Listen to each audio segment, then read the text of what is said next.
ito, makinig. Tama ba aking ginagawa? Okay, sige. I believe, dapat isa lang pala ang aking, balik ka, Jade, balik. Balik. Mamaya na lang. Okay. Sige. Ikaw ngayon si God.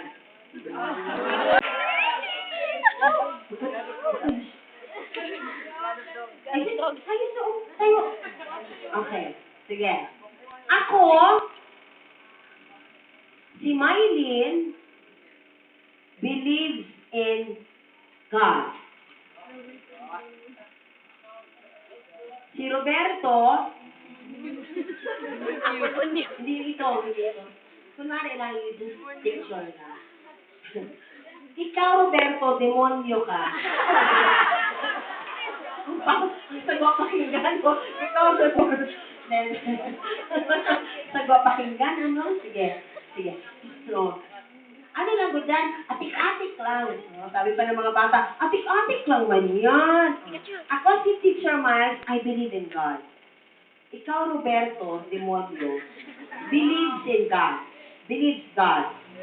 Anong difference namin? Meron? Relationship. Meron akong gagawing kaibahan. Okay?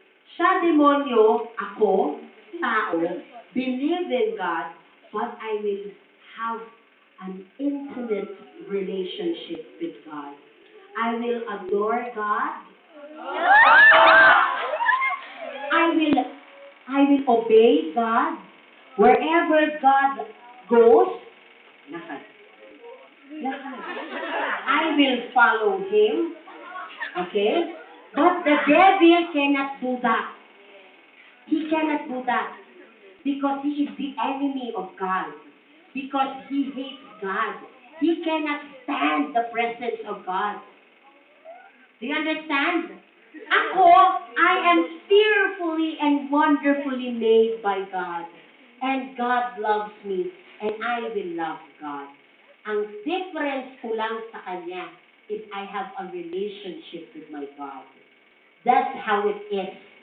Okay, sit down. Thank you. Clap our hands for them.